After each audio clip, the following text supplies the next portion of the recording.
Welcome to NU 623 Adult Healthcare Unit 8 Presentation 2. This presentation is going to cover erectile dysfunction. I ask that you read the corresponding part of the chapter for additional and required information regarding this disorder. This presentation is meant to be an adjunct to your textbook. It is not comprehensive, rather a brief outline of selected material. You will also want to review any course links in your module. More than 25% of men older than 65 years of age have erectile dysfunction. Be sure to read the causes and patho of this disorder and pay special attention to the non-psychogenic causes in box 50.1 on page 763. Subjectively, this may be a difficult thing for a patient to talk about and requires trust. A man may complain of a combination of these symptoms. Determine during history taking if the patient has normal erections during sleep or in the early morning, which can help you rule out an organic cause. Objectively, a thorough GU exam should be done. If the testicular length is less than 4 centimeters, consider hypogonadism. You are also performing assessments to alert you to signs of feminization, vascular, or neurologic etiologies. For specifics on these exams, please see your textbook on page 764. Differential diagnoses are varied and several etiologies need to be considered.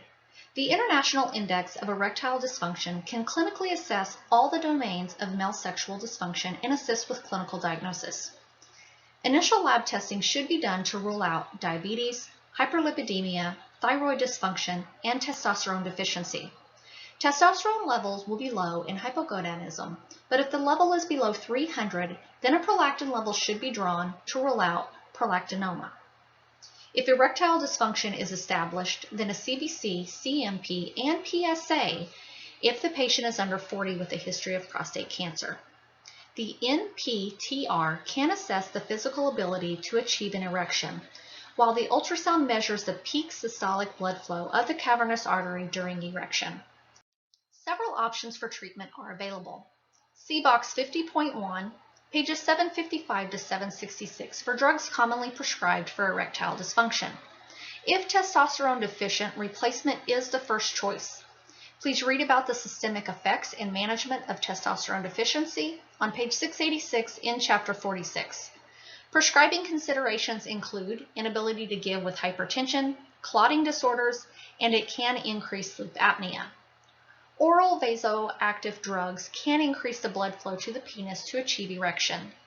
Vasoactive prostaglandins are injected into the base of the penis. There is also options for a transurethral suppository with this medication.